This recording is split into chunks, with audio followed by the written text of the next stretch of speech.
Hello मेरे junior rock stars, कैसे हो आप सब। This is your English educator Magnolia. Welcome to next toppers, जहां हम देश का भविष्य बनाते हैं।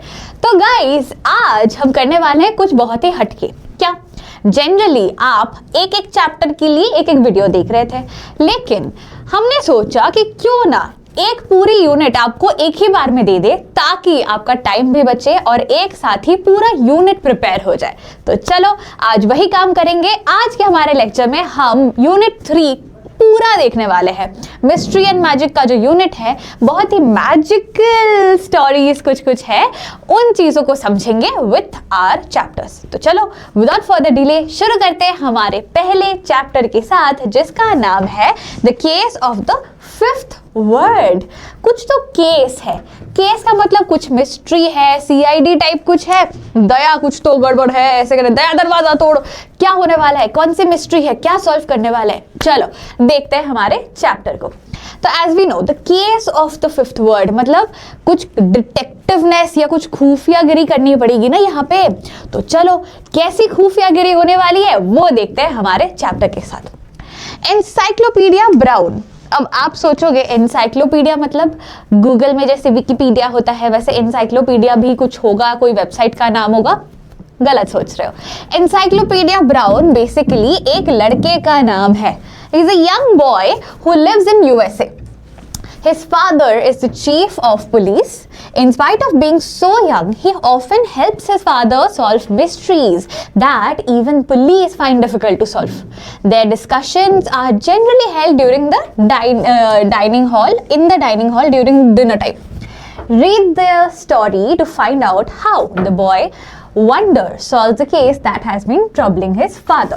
हाँ, हम यही देखने वाले हैं कि एक लड़का है जिसका नाम है एनसाइक्लोपीडिया ब्राउन।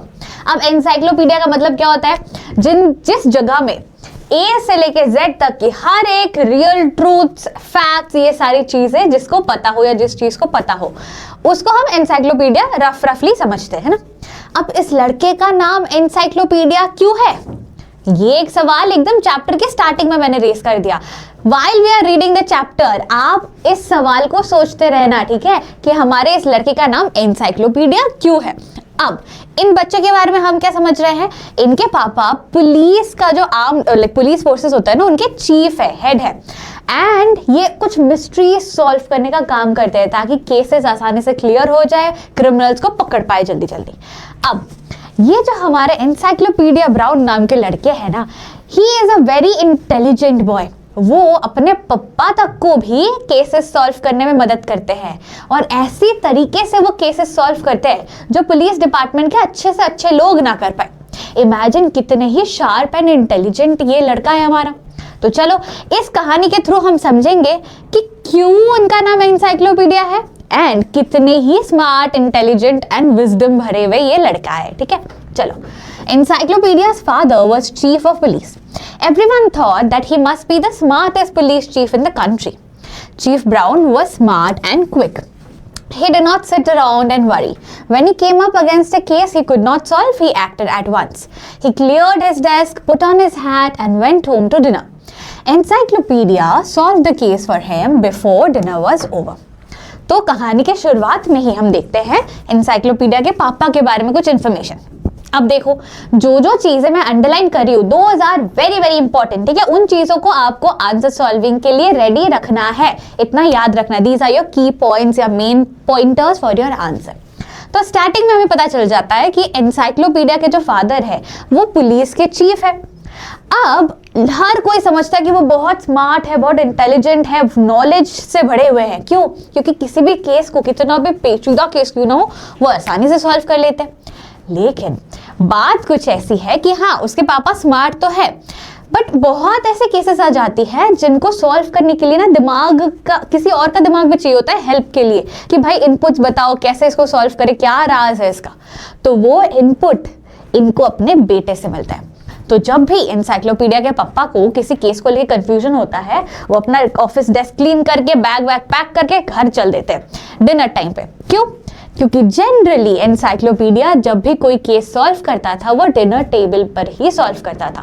केस एकदम डिनर के स्टार्टिंग में बता देते थे पापा, by the time of sweets या डिजर्ट्स, डिनर जब खत्म होने वाली होती है तब तक केस सॉल्व भी हो चुका होता है एनसाइक्लोपीडिया के द्वारा। तो अब कौन सी केस आई है, देखते हैं पापा अब किस केस को लेकर परेशान है। Chief Brown would have liked to tell everyone about this child, but who would believe him? Who would believe that the best detective alive was an 8th grader? So he said nothing. देख रहे हो मेरे junior rockstars, आप लोग में भी वो क्षमता है, क्योंकि ये जो एनसाइक्लोपीडिया ब्राउन है ना वो क्लास 8 में पढ़ता है आप ही की तरह, लेकिन फिर भी अपना दिमाग सही रास्ते में यूज करके, इंटेलिजेंस यूज करके पुलिस के सिस्टम को हेल्प करता है, पुलिस वालों को मदद करता है चोर पकड़ने में। तो पापा को तो इस बारे में बहुत गर्व था कि मेरा बेटा कितना स्मार्ट, इतना स्मार्ट तो जनरली कोई 8 का बच्चा होता ही नहीं है, एंड वो चाहते थे लोगों को बताए। लेकिन सैडली कोई मानता ही नहीं कि 8 का बच्चा तो खेलता कूदता होगा, इतना स्मार्ट थोड़ी है कि केस सॉल्व करता है। झूठ बोल रहे हो आप तो, अब कोई मानेगा ही नहीं तो उससे अच्छा बताते ही नहीं है। सो दुनिया के सामने किसी को पता ही नहीं था कि एनसाइक्लोपीडिया इतना ब्रिलियंट एंड नॉलेजेबल है, सबको लगता था उनके पापा ही स्मार्टेस्ट है। Encyclopedia never spoke of the help he gave to his father. He did not want to seem different from other boys. But there was nothing he could do about his nickname. He was stuck with it.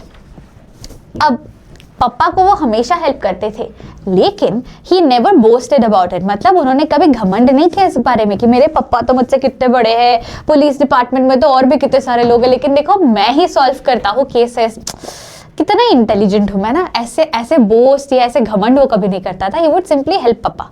लेकिन एक चीज के साथ वो बहुत परेशान रहता था, क्या है ना, उसका एक्चुअल नाम एनसाइक्लोपीडिया था ही नहीं, उसका एक्चुअल नाम लेरॉय था, लेकिन उसको निकनेम दिया गया था एनसाइक्लोपीडिया का। क्यों? क्योंकि ही वॉज वेरी नॉलेजेबल, उसके अंदर विजडम बहुत था, नॉलेज बहुत था, इंफॉर्मेशन उसके दिमाग में बहुत ज़्यादा स्टोर्ड रहती थी, इसीलिए उसके सिर्फ पापा, स्कूलमेट्स, मम्मी, ये सारे लोग उनको उसके असली नेम लेरॉय के नाम से बुलाते थे, बट दोस्त एंड बाकी सब उसे एनसाइक्लोपीडिया के नाम से ही बुलाते थे। ठीक है, तो एक चीज़ अभी क्लियर हो गई, हमारे एनसाइक्लोपीडिया ब्राउन का रियल नाम लेरॉय ब्राउन है।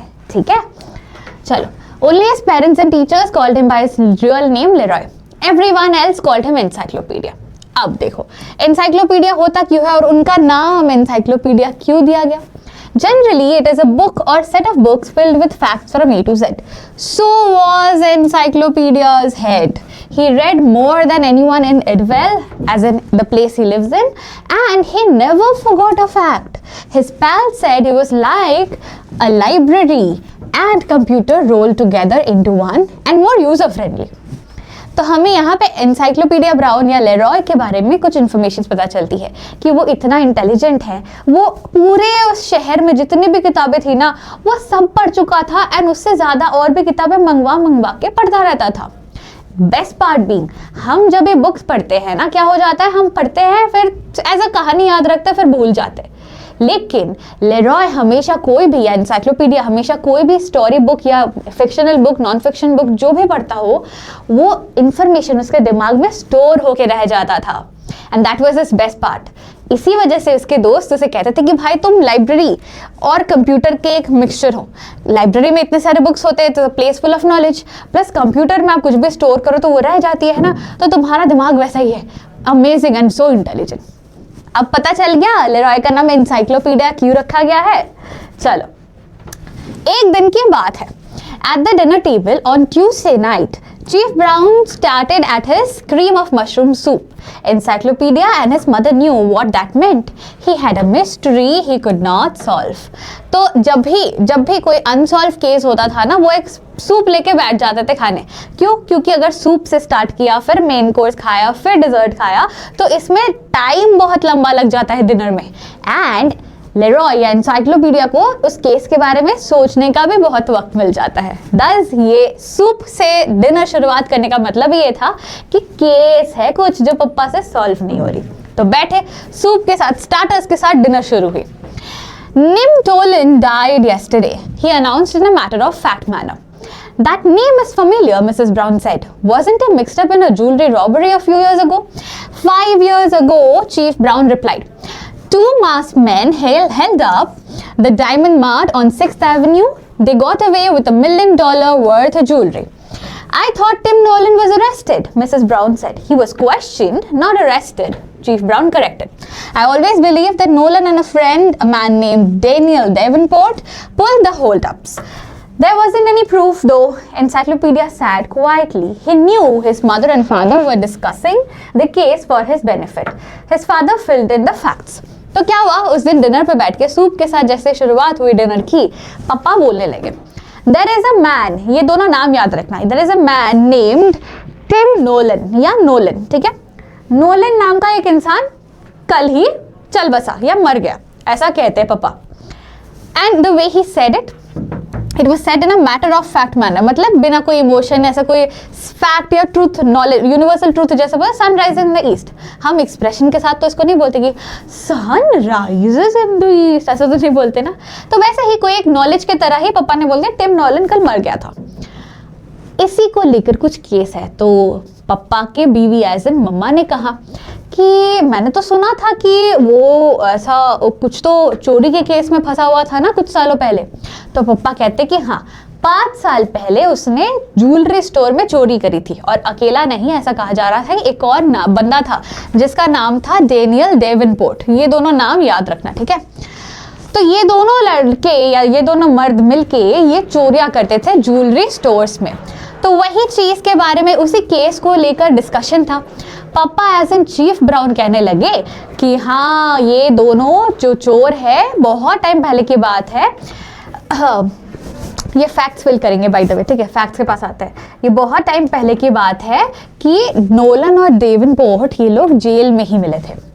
और जेल में बैठ के इन्होंने अपनी प्लानिंग प्लॉटिंग कर ली थी. जैसे कि बहुत सारे ऐसे टाइप के मूवीज में दिखते हैं ना कि 2 चोर जेल में मिलते हैं, प्लानिंग प्लॉटिंग करते हैं कैसे निकलना है या निकलने के बाद क्या करना है. वही सारी चीज़ें नोलन और डेवनपोर्ट डिस्कस करते थे जेल में बैठ के.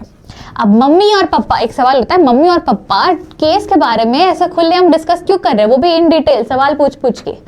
क्योंकि वो चाहते थे कि डेवनपोर्ट और नोलन के बारे में जितने भी इंफॉर्मेशन थे वो एनसाइक्लोपीडिया के दिमाग में आ जाए एंड वो इस पूरे चीज़ को एनालाइज कर पाए. तो स्टोरी कैसे शुरू हुई? नोलन एंड डेवनपोर्ट मिले जेल में, ठीक है. Chief Brown said, while both were in prison in South Carolina, they became friendly because of shared interests. Nolan was let out first. He settled in Idlewild and started a palm tree nursery. It barely yielded him a living. तो ऐसा कहा जा रहा है, दोनों ही jail में मिले. Jail में मिलने के बाद बातचीत होने लगी, भाई बंधु बन गए दोनों एक दूसरे के साथ, है ना. और फिर सबसे पहले जेल से नोलन छूटा. छूटने के बाद उसने क्या किया, अपने घर के वहां पे एक छोटा सा पाम ट्री का नर्सरी ओपन कर दिया. मतलब छोटे छोटे पेड़ वाले जहां जहां उगते हैं ना, नर्सरी क्या होता है, एक एरिया जहां पे छोटे छोटे पेड़ पौधे उगाए जाते हैं. तो नोलन ने एक छोटा सा पाम ट्री का नर्सरी ओपन करा. उसके 1 हफ्ते बाद ही डेवनपोर्ट की भी छुट्टी हो गई जेल से. तो Davenport came to live with Nolan a week before the jewellery store hold up. अब नोलन पहले लिख रहा, उसने सेटअप बना दिया घर का. डेवनपोर्ट उसके घर का एड्रेस पहले बता के रखा था, वहां जाके वहां साथ में रहे एंड देन दे डिसाइडेड चोरी करेंगे अब अपन साथ में. तो during the hold up, one gun mask slipped. A clerk thought she recognized Nolan, but she was not absolutely sure. I remember now, said Mrs. Brown. The clerk refused to testify against him and no trace of the stolen jewelry ever turned up. तो क्या हुआ था, jewellery store में दोनों ने मिलकर चोरी की थी. अब एक बंदी ने गलती से एक चोर का चेहरा देख लिया था. वो मास्क पहने रहते हैं ना चोर, तो हल्का सा वो मास्क स्लिप हो गया था और फिर उसने मास्क उठा दिया. लेकिन that girl was not very sure, that clerk जो थी of the jewellery store, she was not very sure कि ये नोलन ही है. इसीलिए उसने बयान नहीं दिया था पुलिस के पास. अब कोई बयान नहीं दे रहा है तो केस कैसे सॉल्व होगी? छूट गए थे दोनों ही. Davenport hasn't been seen since the hold-up, Chief Brown said. My hunch is that he and Nolan decided to hide the loot until things cooled down. Didn't you search Nolan's house, dear? I got court ordered this morning, Chief Brown said. Officers Lewis and Maloney just about took Nolan's house apart. They did not find one piece of the stolen jewelry. अब mummy papa और deeply इस बारे में बात करने लगे कि ऐसा वैसा केस था, वो चोरी के बाद डेवनपोर्ट को कहीं देखा ही नहीं गया, नोलन को बुलाया गया था पूछताछ के लिए, उसको अरेस्ट नहीं कर पाए। क्यों? क्योंकि उसके अगेंस्ट कोई सॉलिड वारंट नहीं था, तो सिर्फ पूछताछ के लिए बुला के उसको भी छोड़ दिया था और डेवनपोर्ट उसके बाद से कभी दिखा ही नहीं था। अब हमें ऐसा लगता है पुलिस डिपार्टमेंट के इंटेलिजेंस को कि शायद इन दोनों चोरों ने सोचा था कि हम चोरी का जो सामान है, जो भी ज्वेलरी स्टोर से हमने लूटा है, थिंग्स कूल डाउन होने तक इसे कहीं छुपा के रखेंगे। एंड इस बात पे चीफ ब्राउन के वाइफ ने एज इन एनसाइक्लोपीडिया के मम्मा ने पूछा, इनके घर में छानबीन नहीं कर सकते क्या नोलन के घर पे? एड्रेस तो हो गए। तो पुलिस साहब एज एन फादर साहब कहते कि हाँ, आज ही सुबह मुझे ऑर्डर मिली थी, मैंने 2 ऑफिसर्स को भेजे थे, उन्होंने घर में तहस नहस कर दिया, हर जगह ढूंढा, लेकिन घर के अंदर कहीं मिला ही नहीं। क्या कर सकते हैं? There is some mystery about Nolan's death yesterday, Mrs. Brown inquired. Yes and no, Chief Brown answered. Nolan suffered from a bad heart from many years. Yesterday morning, he had a stroke. He must have realized he was dying. With his last strength, he managed to put his will on the kitchen table. It leaves everything he owns, including his palm tree nursery, to Davenport. तो क्या होता है? जैसे ही ये सारे case के बारे में पूरा इन्फॉर्मेशन मिल चुका था, बीवी ने पूछा कि नोलन का डेथ नेचुरल था कि कुछ अननेचुरल था, उसमें भी कुछ मिस्ट्री है। तो पापा कहते कि नहीं, उनका डेथ नॉर्मल था भी और नहीं भी था, इसलिए क्योंकि उनके दिल का इशू बहुत ज़्यादा था। Nolan suffered from bad heart, तो कल उसको स्ट्रोक आ गया था एंड उसी वजह से ही डाइड। लेकिन मरने से पहले उसने एक विल लिख दिया कि मेरा जो भी प्रॉपर्टी है, इंक्लूडिंग मेरा नर्सरी, ये सारा चीज मैं डेवनपोर्ट के नाम पे करके जा रहा हूँ। This was normal about the death.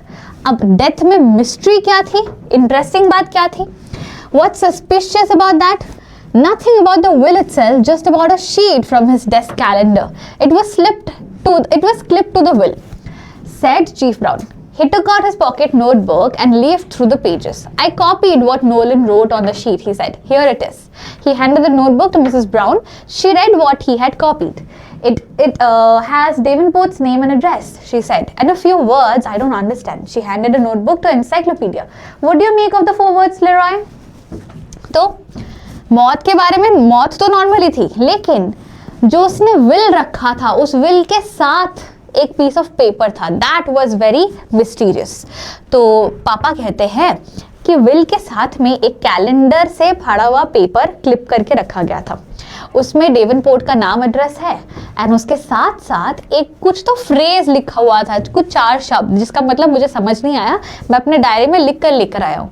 अब वो बीवी को दिखाता है, मम्मी पढ़ती है, पढ़ के बोलती है, यार लेरॉय मुझे समझ नहीं आ रहा ये क्या है, नाम और एड्रेस मुझे डेवनपोर्ट का समझा, बट ये 4 शब्द क्या है लेरॉय, ये लो बताओ जरा, समझ आ रहा है कुछ? अब पूरे केस के इंफॉर्मेशन को इकट्ठा करने के बाद लेरॉय पे छोड़ा गया था पूरा जिम्मेदारी कि अब भाई तुम सोच के बताओ क्या समझ आ रहा है तुम्हें केस के बारे में। तो Mrs brown looked at him hopefully. एक second, encyclopedia read the 4 words below Davenport's name and address. नाम टेस स्वीडन हर्ट्स। आपको समझ आ रहा है इसका मतलब? नाम टेस स्वीडन हर्ट्स। स्वीडन तो एक जगह का नाम है ना, वो किसी को दुख कैसे सकता है, वो किसी को चुप कैसे सकता है? नाम टेस क्या हो सकता है? कोई समझ पे नहीं पा रहा, सब कंफ्यूज है कि इसका मतलब क्या है इस फ्रेज का। Mrs. Brown looked at him hopefully. Usually he needed to ask only one question to solve the case before dessert. They were still on the soup. ये भी एक important point है। Encyclopedia leaned back and closed his eye when he did this. When he was thinking in the hardest way. After several seconds, he opened his eyes and asked his question. Is there a young fir tree in Mr. Nolan's palm tree nursery? Chief Brown thought a moment. Yes, there is. One on the south side of the house. How do you know? 4 words say so, Encyclopedia answered. तो Encyclopedia के ना case को solve करने का एक तरीका था, बहुत ही इंटरेस्टिंग सा। पूरे केस के बारे में सुनने के बाद जनरली वो एक सवाल पूछता था, उसके बाद उसको आंसर मिल जाता था। कितना शार्प माइंड है। I mean after James bond I feel Sherlock homes and James bond के बाद आई थिंक इनके इसी बच्चे के बारे में मैंने देखा कि इतना इंटेलिजेंट कि एक सवाल से इसने केस सॉल्व कर दिया। तो यहाँ भी पहले वो पूरा केस सुनने के बाद वो नॉम टेस वो वाला फ्रेज पढ़ने के बाद ऐसे पीछे रेस्ट करता है on the chair. He thinks for a while and then he opens his eyes and he says his question. जो एक सवाल के बाद उसे आंसर मिल जाता है। क्या सवाल पूछा इसने कि उसका जो ट्री का नर्सरी है, पाम ट्री नर्सरी, उसमें फिर नाम का एक ट्री का कोई भी छोटा सा प्लांट या कुछ है। तो पापा सोचते हैं, पूरा गार्डन उन्होंने जो देखा है उस बारे में सोच के बोलते हैं हाँ सही कहा, on the southern direction of his garden वहां पे एक है, बट तुम्हें कैसे पता चला? तो ये कहता है इसी क्लू में मेंशन है पापा, इसीलिए समझ आ गया। अब क्या है, क्लू को डिकोड करना पड़ेगा। Do they, said Chief Brown. See for yourself, encyclopedia urged. Chief Brown studied the foreword. Now Muteswed and Hertz. He shook his head and passed the notebook to Mrs. Brown again. Can you figure it out? तो उसने पापा ने पूछा कि अच्छा इसमें बताया हुआ है कि फिर ट्री वहाँ पे है, कैसे पता चला तुम्हें? तो कहते हैं इसी में लिखा हुआ है, आप पढ़ के देखो। पापा ने पढ़ा है, मुझे तो नहीं समझ आ रहा। He passed it to Leroy की मम्मी। तुमको कुछ समझ आ रहा है? देखो जरा, मुझे तो ना समझ आ रहा। अब mummy was a high school teacher जिन्होंने इंग्लिश भी पढ़ाया हुआ है एंड बाकी कुछ कुछ सब्जेक्ट्स भी, तो वो अपने तरह से डिकोड करने का कोशिश करती है कि norm is shortening of normative, a grammatical term stated Mrs Brown. इनके बारे में एक छोटा सा चीज पता चल जाता है। She taught English and other subjects in high school. Utes are an American Indian tribe. Sweden is a country in a country in the northern Europe. Hertz is Hertz. She lifted her gaze to encyclopedia and shook her head. I can't figure it out, she confessed. Davenport disappeared right after. Hold up, encyclopedia reminded her. As Dad said, Davenport and Nolan must have hidden the stolen jewelry. Probably not a week ago or so. Nolan changed the hiding place. You think that he tried to tell Davenport by phone and failed to reach him? Mr. Brown asked. So he wrote the 4 words as he was dying. Chief Brown nodded. We'll find Davenport now that we know his address. He learned he has been left the palm tree nursery, said Mrs. Brown. And the 4 words will tell him where the jewelry is, said Mrs. Brown. Right, encyclopedia said. Code is simple, especially as it's written on a sheet from calendar.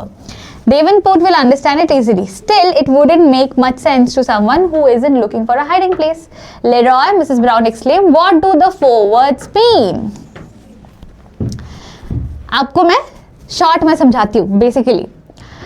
तो यहाँ पे पूछा जाता है कि क्या मतलब है। मम्मी को भी नहीं समझ आता, वो अलग अलग लॉजिक लगाती है कि नॉर्म का मतलब नोमेटिव, टेस्ट का मतलब इंडियन, अमेरिकन इंडियन ट्राइब, हर्ट्स होता है स्वीडन एक देश का नाम है, तो मतलब क्या है भाई इसका। तो इंसाइक्लोपीडिया याद दिलाता है, पापा ने कहा कि डेवनपोर्ट और नॉलिन ने शायद से ज्वेलरी को कहीं छुपाया था एंड मोस्ट प्रोबेबली 1 हफ्ते पहले ही नॉलिन ने उस ज्वेलरी के हाइडिंग का जगह चेंज किया है। तो फिर डिस्कस होता है कि क्या लगता है, डेवनपोर्ट को कॉल से बताने का कोशिश किया गया था लेकिन वो अवेलेबल नहीं था, इसीलिए इन्होंने ऐसे लिख के रखा। तो मम्मी बोलती है कि अरे सुनो, आप पुलिस के लोगों को लेकर जाओ एंड डेवनपोर्ट के घर को सर्च करो क्योंकि उसका एड्रेस मिल चुका है। बट दे अंडरस्टूड कि that was of no use, क्योंकि डेवनपोर्ट को भी पता चल जाएगा कि एक विल जरूर से लिखा होगा नॉलिन ने उसके नाम पे, तो वो पूरा नर्सरी उसके नाम पे होगा एंड पुलिस भी शायद उसको ढूंढने आ जाए तो वो शायद अपने घर से भागे जाए, तो डेवनपोर्ट के घर जाना वाज बेकार डिसीजन। He understood that. इसके बाद बेसिकली लेरॉय या इंसाइक्लोपीडिया के ऊपर पूरा केस रखा गया कि भाई बता दो, अब हमें ना समझ आ रहा कि क्या है चेंजिंग प्लेस, क्यों ये कैलेंडर से भरा हुआ जो पेपर है उसी पे लिखा था नॉलिन ने पूरा इंफॉर्मेशन, हमें नहीं समझ आ रहा, तुम बताओ जल्दी से, what is the meaning of the 4 words. तो लेरॉय कहता है you already guessed it mamma, they tell where the jewellery is hidden. आपको पता तो चल गया कि कहाँ ज्वेलरी छुपा है, वही बताता है ये 4 वर्ड। अब पापा मम्मी कंफ्यूज है कि उन 4 शब्दों का एग्जैक्ट मतलब क्या है, वो नहीं समझ आ रहा, कहाँ छुपाया गया है वो उसका कोड वर्ड है समझ के, बट है क्या मतलब इसका। तो मिसेस ब्राउन गुस्से में पूछती है कहाँ छुपाया गया है, बताओ अभी हमें पता है ना, ऐसे मम्मी पापा कोई सवाल पूछते हैं हम सीधा सीधा आंसर ना दो तो कैसे गुस्से हो जाते हो, वो गुस्से के साथ बोलते रहते चिल्लाते रहते हैं, वही यहाँ पे हो रहा था कि बताओ सीधा सीधा बोलना क्या चाहते हो। Encyclopedia smiled. Why, under the 5th word, he said. अभी भी घुमा के बोल रहा है, लिखा है 4 शब्द यहाँ पे ना, नॉर्मुटेस विदिन हर्ट्स। तो इसमें 5वां वर्ड कहाँ से आया, ये कहता है 5वें वर्ड के नीचे छुपा है ज्वेलरी। तो मम्मी बोलती है 5वां वर्ड वो कहाँ है? What was the 5th word? To tell Davenport where he had hidden the stolen jewelry, Nolan wrote forward quote.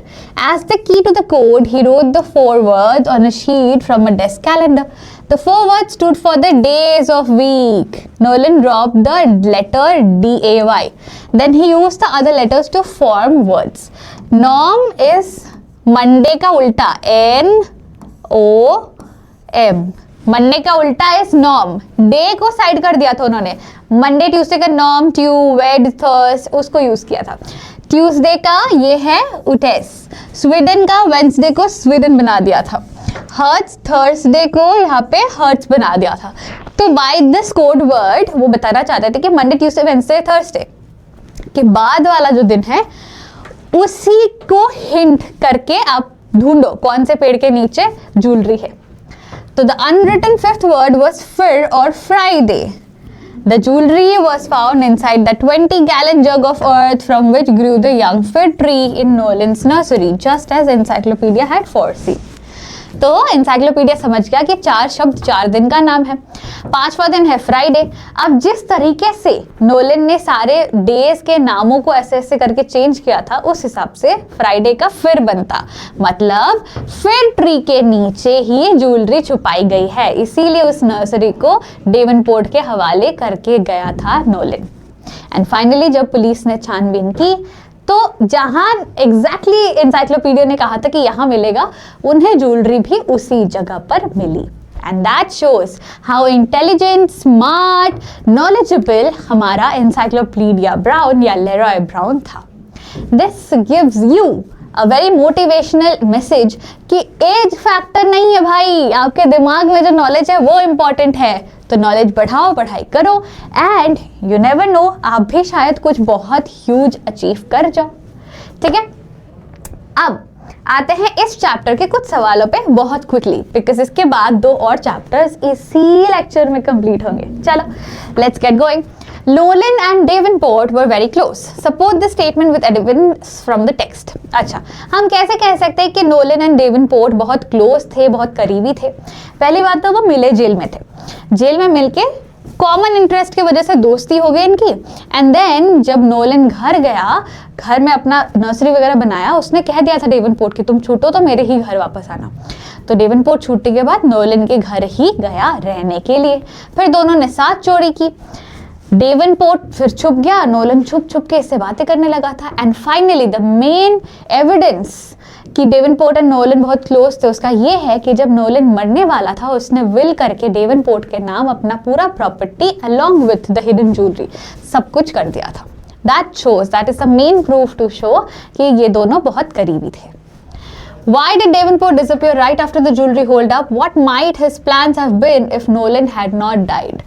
तो डेवनपोर्ट और नोलन मिलके उन्होंने ज्वेलरी की चोरी की थी, है ना. अब नोलन का चेहरा मास्क से स्लिप होके निकल गया था, इसीलिए पुलिस के पास पूछताछ के लिए बुलाया गया था. डेवनपोर्ट इसलिए छुप गया था कि भाई पुलिस के नजर में उसको अब नहीं आना, क्योंकि वो पीछे का काम छुपते छुपाते करे. तो अगर नोलन नहीं मरा होता तो मोस्ट प्रोबेबली ज्वेलरी जहाँ छुपाई गई थी, पुलिस तो ढूंढ रही थी ना हर जगह पे, ढूंढ के उनको कुछ मिलता नहीं. जैसे ही सिचुएशन काम डाउन होता वो उस ज्वेलरी को लेके या तो भाग जाते, बेच के पैसे कमा लेते and they would lead a better life. पैसे कमाते बेसिकली.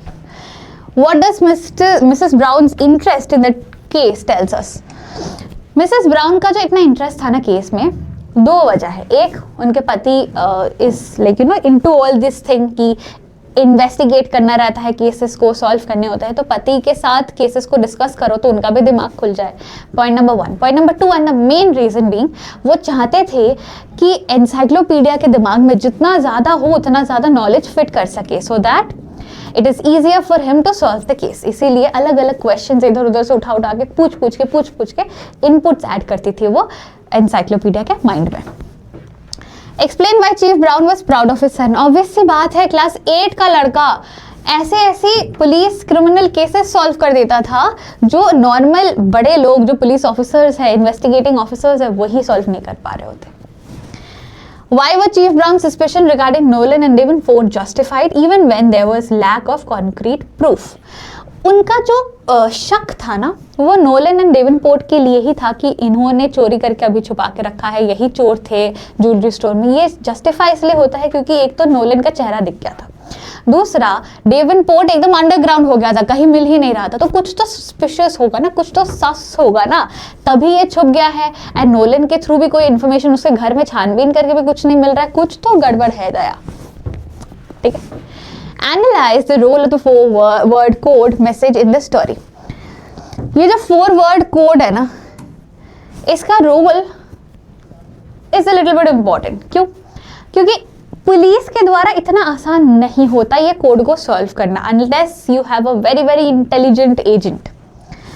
अब इस कोड के थ्रू, बिकॉज ये दोनों लोग नोलन एंड डेवनपोर्ट बहुत क्लोज थे, वो जानते थे कि उनका क्या कोड वर्ड यूसेज है। जैसे हमारे मूवीज में एग्जांपल दिए जाते हैं ना कि आतंकवादी कहीं पे अटैक करना चाहते हो तो कोड वर्ड्स में बातें करते हैं, है ना, तो वैसे ही इन दोनों को पता था कि हमारे कोड्स ये है, मतलब मंडे का ये कोड है, ट्यूसडे का ये कोड है, हर दिन का एक कोड है, तो जैसा जो होगा उस हिसाब से कोड सॉल्व करके तुम अपना काम ढूंढ लेना। अब इसी कोड के वजह से केस इतनी रुकी हुई थी, डेवनपोर्ट के ऊपर कोई एक्शंस नहीं लिया जा रहा था, लोग कंफ्यूज होते, तब तक डेवनपोर्ट आके ज्वेलरी लेके भाग गया होता तो कोई पकड़ा भी नहीं जाता। ठीक है, बट यहाँ वी सी हाउ एनसाइक्लोपीडिया उस कोड को सॉल्व कर लेता है एंड उससे जो ज्वेलरी चोरी हुई थी वो फाइनली रिट्रीव हो जाती है, चोरी पकड़ी जाती है। Right a character sketch on Leroy with the help of the character traits given in let us discuss section। ठीक है, let us discuss section आपकी किताब में है, आपको उसको यूज करो, उसको छोड़ भी दो। अगर इसको मैं होमवर्क दे रही हूँ फ्रॉम द फर्स्ट चैप्टर, पूरा चैप्टर हमने देखा, अलग अलग एरियाज में मैंने लेरॉय के कैरेक्टर स्केच को मार्क भी किए थे, उनको यूज करके एक 4 to 5 मार्कर वर्दी आंसर प्रिपेयर आपको करना है। Let me know in the comment section, और अपने भाई बहन मम्मी पापा के इंस्टाग्राम आईडी से मुझे टैग करके आंसर चेक करवा सकते हो। I will help you because exam time है। ठीक है, चलो अब क्या करेंगे, अब क्या करेंगे मैम, अब क्या, अब हमारा नेक्स्ट चैप्टर सिंपल। इस यूनिट का second chapter is a poetry जिसका नाम है the magic brush off dreams. अभी पहले चैप्टर में मिस्ट्री था ना, सेकेंड चैप्टर में जादू होने वाला है, मैजिक वॉन्ड के साथ ऐसे एब्राकडाब्रा या होकस पोकस जैसे मैजिक्स होते थे ना। शरारत सीरियल आता था, एक श्रिंग व्रिंग सर्वलिंग करके ऐसे ऐसे चुटकी कर दो तो मैजिक हो जाता है, हैरी पॉटर में वॉन्ड घुमाओ तो मैजिक हो जाता है, वैसे ही यहाँ भी जादू होने वाला है इस पोएट्री में। लेट अस सी जादू कैसे होती है एंड पोएट्री में क्या स्टोरी बताई जाती है। Let's go. The magic brush off dreams. एक चीज क्लियर हो जाता है पोएट्री के नाम से ही कि कोई तो ब्रश भी होने वाला है। ठीक है, go and gather wild beans Gopi, go and fetch some rice, go and pluck the mangoes and bring home something nice. तो first and important thing, foremost thing, हमारे पोएट्री में एक कैरेक्टर है, एक लड़की है जिसका नाम है गोपी। ठीक है, गोपी बहू नहीं है, साथ निभाना साथिया वाली गोपी बहू नहीं है, ये जो लैपटॉप को पानी से घिस घिस के धोती है, ये छोटी सी लड़की है जिसका नाम गोपी है।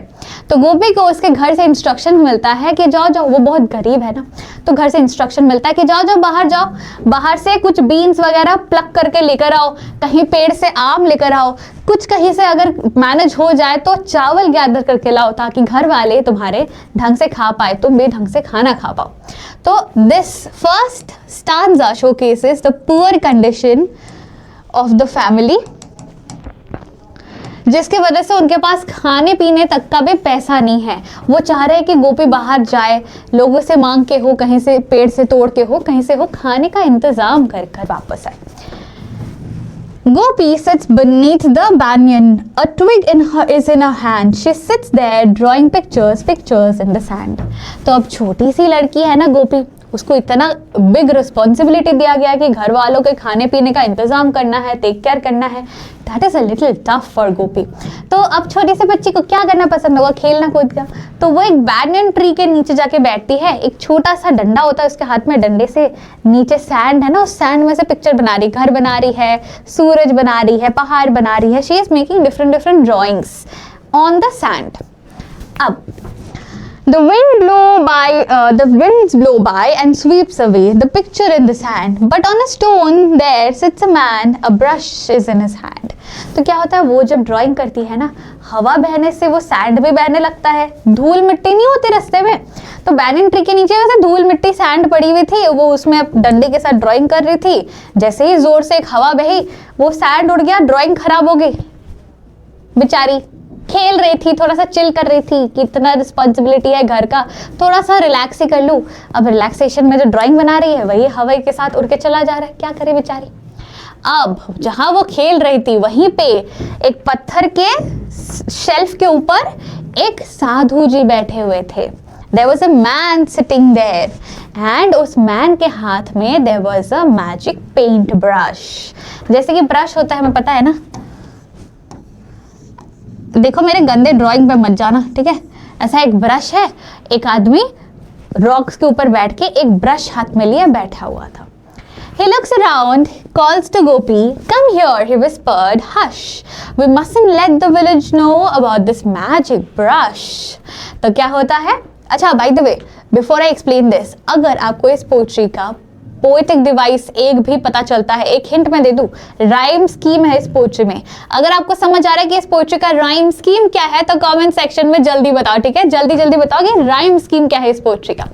तो यहाँ पे वो जो इंसान, जो लड़का तो नहीं, जो साधु टाइप का एक इंसान ब्रश लेके बैठा हुआ है, वो क्या कहता है गोपी को, सुनो सुनो इधर आना। जैसे ही गोपी भाग के आते, किसी को पता नहीं चलना चाहिए, ये मैजिक ब्रश है, ये मैं तुम्हें देने वाला हूँ, लेकिन ये किसी को भी पता नहीं चलना चाहिए, ठीक है। तो वो man he gives this warning and he hands over the pen. सिर्फ यही नहीं, कुछ और भी कहते हैं वो। While giving the paint brush, वो क्या कहते हैं, he slips the brush into her hand and tells her to be sure paint not for the wealthy ones but only for the poor। तो वो क्या मैजिकल पावर देते हैं गोपी को। He gives this paint brush and वो देखता है ना कि इसको पेंटिंग का शौक है या ड्राइंग का शौक है, तो ये पेंट ब्रश हैंड ओवर करके बोलते हैं, देखो पहली बात तो किसी को पता नहीं चलना चाहिए कि ये मैजिक ब्रश है, और दूसरी बात हमेशा याद रखना, कभी ना भूलना कि इस ब्रश को सिर्फ और सिर्फ गरीबों के भलाई के लिए यूज करना, अमीरों के लिए कभी नहीं यूज करना। ये बात बोल के वो चले गए। अब गोपी इस पेंट ब्रश के साथ नाचते हुए खेलते हुए ऐसे ऐसे करके घर वापस आती है। घर में उसे कुछ सवालों का सामना करना पड़ता है। Did you gather wild beans, Gopi? Did you fetch some rice? Did you pluck the mangoes and bring home something nice? घर वाले बोलते कुछ लेकर आई हो हमारे लिए, हमने जो कहा था बीन्स लेकर आओ, आम लेकर आओ, चावल लेकर आओ, हम खाए पिए कुछ लेकर आई हो अच्छा हमारे लिए। तो गोपी बहुत हैप्पी है क्योंकि उसके पास मैजिक ब्रश है। No beans, no rice, no mangoes. Gopi grins and runs inside। उसको याद रहता है कि अरे पापा घर वालों ने सबने बताया था ना सामान लाना है, मैं भूल गई करके अंदर रूम में कमरे में अपने भाग के जाती है। She paints a bowl of khichdi and waits until the paint has dried। तो क्या करती है, उसी पेंट ब्रश से खिचड़ी का एक बोल ड्राइंग करती है, एक कटोरा बनाती है और उसमें खिचड़ी ऐसे ड्रॉ करती है। एंड शी वेट्स कि ये पेंट जैसे ड्राई हो जाएगा, क्या ये खिचड़ी सच में वापस आ जाए। शाका लाका बूम बूम वाला सीरियल पता है आपको, जहाँ पे एक मैजिक पेंसिल था, ऊपर एक क्लाउन हेड था, उससे कुछ भी ड्रॉ करो तो वो सच बन जाए। ये पेंट ब्रश भी कुछ वैसा ही है, ठीक है। The bowl is full of khichdi, Gopi. Into the house the villagers stream. The young and the old all wish to see the magic brush of dreams। तो जैसे ही वो पेंट सूखा, वो खिचड़ी का बोल रियलिटी में आ गया और बोल में खिचड़ी इतनी सारी, सब कितने खुश कि अरे इस कटोरे में तो खिचड़ी है गोपी, हमारे लिए खाने का इंतजाम कर दिया तुमने। सब बहुत खुश हो गए, चीखने चिल्लाने लगे, ओ माय गॉड हमारे पास खाना है आज। ये इतने खुश हो गए कि छोटे से लेके बूढ़े लोग सब आके देखने लगे कि अरे अरे मैजिक ब्रश, हमारे भलाई हो जाएगी, गोपी हमारे लिए कितना अच्छा चीज लेकर आई है। सब खुश हो गए कि सबकी बेहतर कंडीशन हो जाएगी, जो गरीब है वो गरीबी में नहीं जिएंगे, वो उनके लाइफ में थोड़े सुधार आ जाएंगे। She paints a muffler for a farmer, plow for another man, shawl for a grandmother and for a girl a fan। अब ये लोग इतने ही गरीब थे कि विंटर सीजन में इनके पास वार्म क्लोथ्स नहीं थे, जो खेती में हल चलाएंगे हल नहीं है, कोई लड़की गर्मी में पागल हो जा रही है, एक पंखा नहीं है। तो वो क्या करती है, एक फार्मर के लिए एक शॉल लेकर आती है, एक बूढ़ी औरत के लिए एक शॉल देती है, ठीक है, मफलर दे दिया, शॉल दे दिया। एक इंसान को जो खेत में क्या उसे क्या कहते हैं, प्लॉ करना चाहते हैं, खेती करना चाहते हैं, उसके लिए एक हल दे दिया उनको, प्लस एक छोटी सी लड़की जो गर्मी से परेशान है उसको एक पंखा भी दिला दिया. What does it mean? That she started helping the poor. She started helping the poor people. जैसा उसको इंस्ट्रक्शन मिला था उस इंसान से जिन्होंने ये ब्रश दिया है, उस इंस्ट्रक्शन के अकॉर्डिंग वो सारे गरीबों का मदद करना शुरू कर देती है. And she becomes very happy about it as well, क्योंकि लोग खुश हो रहे हैं. जो नीडी पीपल होते हैं उनको अगर आप उनके ज़रूरतों के थ्रू हेल्प करो तो वो बहुत खुश होता है और वो बहुत दुआएं देती है. तो यहाँ पे गोपी उनको खुश कर रही थी by giving them what they actually needed. As in जिनको खाना चाहिए उनको खाना दो, जिनको सर्दी से बचने के लिए कुछ चाहिए उनको वो दिया, पंखा दिया. ठीक है. And soon the news spread far and wide through forests, fields and plains until the zamindar himself hears of this magical gains. तो क्या हुआ, हमें पता है कोई भी नॉर्मल चीज ही दो लोगों के अंदर नहीं रहती, गॉसिप की तरफ फैलने लगती है. ये तो इतनी बड़ी बात है कि मैजिकल ब्रश के थ्रू कोई भी सोल्यूशन कुछ भी आसानी से मिल रहा है. ऐसी कहानी या ऐसा एक नरेटिव तो फॉरेस्ट फायर की तरह स्प्रेड करेगा ना हर जगह, एकदम इसके कान से उसके, उसके से उसके, उसके से उसके, इतना स्प्रेड हो गया कि उस गांव के जमींदार को पता चल गया इस बारे में. और जमींदार है, अमीर लोग हैं, बट फिर भी लालची बहुत है ये जमींदार. वो डिमांड करने आ जाता है इस लड़की के पास, गोपी को आके डिमांड करने लगता है कि मुझे ये दे दो, वो बना के दो, ये बना के दो, सब चाहिए. I order you paint for me a fortress tall and grand, paint treasures, jewels and riches is rare enough to rule this land. तो ये जमींदार क्या कहते हैं गोपी के पास आके, मैं तुम्हें आदेश देता हूँ मेरे लिए ड्राइंग करो. एक लंबा चौड़ा सा एक महल होगा, बहुत बड़ा, ग्रैंड, शानदार तरीके का, बहुत सारे पैसे, खजाने, ज्वेलरीज, एकदम रेयरेस्ट जेमस्टोन सब हो मेरे पास, ताकि मैं इस पूरे धरती पे राज कर सकूं. बनाओ मेरे लिए. अब गोपी रिमेंबर्स उसके पास एक प्रॉमिस लिया गया था, उससे एक चीज कही गई थी कि कभी अमीरों के लिए कुछ मत बनाना इस ब्रश से, सिर्फ और सिर्फ गरीबों का मदद करना. तो Gopi she stuck to that. See how good of a character she is. तो Gopi bows and shakes her head. My lord, I can't comply. I swore to use this magical brush to help the needy by. तो वो बहुत शांति से बोलती है कि sorry जमींदार साहब, मैं आपकी मदद नहीं कर सकती. मैंने प्रॉमिस किया है कि इस ब्रश को मैं सिर्फ गरीबों के भलाई के लिए ही यूज करूंगी, कभी किसी और काम के लिए नहीं करूंगी. अब ये सुन के जमींदार हो गए गुस्सा, ऐसे गुस्से में पैर पटकते हुए आए और आके कहे, तुम्हारी इतनी हिम्मत, जमींदार को मना कर दिया. तो जमींदार कहाँ गया? हाँ, जमींदार roars and stamps his foot. He bellows to his men, seize this brush and seize the girl, throw her in the pen. तो एकदम अपने गुस्से में अपने लोगों को बोलने लगे, इस लड़की को कैद करो और उसका पेंट ब्रश ले लो और इसको डाल दो कैद खाने में. Now Gopi waits inside the cell. बेचारी कैद में जी रही है upon a cold mud floor until the जमींदार returns and shouts through the door. तो इसको टॉर्चर किया जा रहा है कि तुम नहीं करोगे ना मेरा काम, तुमको मैं कैद करके रख दूंगा, कभी नहीं निकल पाओगे मेरे कैद से. ठीक है, ऐसे करके टॉर्चर करने लगता है जमींदार. He holds the brush, he thunders loud, paint my fortress tall, paint gold and rubies, emeralds bright, and you shall leave this hall. तो जमींदार टॉर्चर करने लगे. वो आए, उसको तो कैद में रखा हुआ था, जहां वो कैद में थी वहां पर आता है जमींदार और वो पेंट ब्रश लेके फेंकता है उस जेल के अंदर कि लो ब्रश और बनाओ मेरे लिए एक बड़ा सा सुंदर सा ग्रैंड सा महल और बहुत सारा ट्रेजर, गोल्ड, सोने, जेवर, रिचेस्ट, रेयरेस्ट, जूल स्टोन सब बनाओ मेरे लिए, नहीं तो तुम्हें इस जगह से जाने नहीं मिलेगा. अगर बना दिया तो मैं तुम्हें छोड़ दूंगा, जाने दूंगा. अब उस रात जमींदार एकदम खुश होकर सोने जाता है कि हाँ, मैंने लड़की को डरा धमका दिया है, अब मेरे लिए बहुत कुछ बनने वाला है, महल, सोने, जेवर, ओए होए होए, लाइफ क्या तो बन जाएगी. तो the zamindar that night lies in bed dreaming of his gold while Gopi paints a winding road, a horse both strong and bold. तो गोपी को पेंट ब्रश मिल गया. अब वो क्या करती है, जमींदार तो सो रहा है अपने ख्वाब देखते हुए गोपी यहाँ से निकलने का और इन सिचुएशन से बचने का तरीका निकालती है। वो अपना ब्रश लेती है और एक रास्ता बनाती है जो इस जेल को तोड़ते हुए निकलता है। और वो कैसे निकलेगी? एक स्ट्रॉन्ग एंड बोल्ड कॉन्फिडेंट घोड़ा भी बनाती है ताकि वो किसी चीज़ से ना डरे, हर चीज़ को तोड़ के उसके ऊपर से कूद के भाग सके। The road leads out of prison gates. The horse she swiftly urges. Gopi leans on and gallops fast through fields and many villages.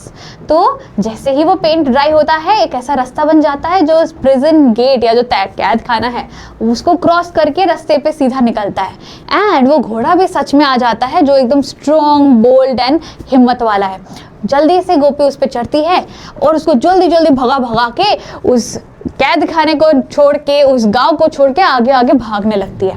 लेकिन कोई भी कैदी अगर भागने जाए, चाहे वो अच्छा कैदी हो या बुरा कैदी हो, जिन्होंने कैद करके रखा है वो भी पीछा करते हैं ना।